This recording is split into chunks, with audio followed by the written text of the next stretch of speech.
રહ્યા છો વાયન ન્યૂઝ. હવે જોઈએ અગત્યના સમાચાર. ડભોઈ બોરિયત રોડ ઉપર વૃક્ષ ધરાશાયી 3 કલાક સુધી વાહન વ્યવહાર ખોરવાયો. સતત પડેલા વરસાદને પગલે જમીન ભીની થતા વૃક્ષ રોડની મધ્યમાં ધરાશાયી થયું.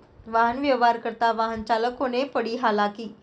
તંત્ર દ્વારા 3 કલાકની જહેમત બાદ વૃક્ષ હટાવતા વાહન વ્યવહાર રાબેતા મુજબ શરૂ થયો.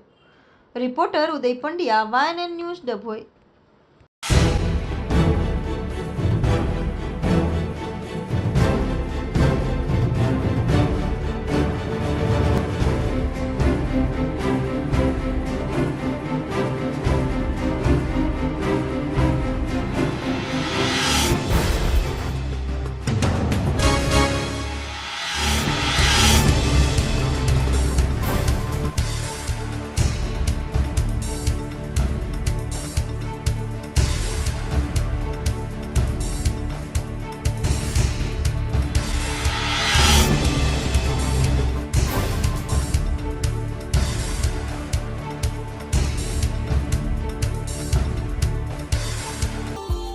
Subscribe now and press the bell icon.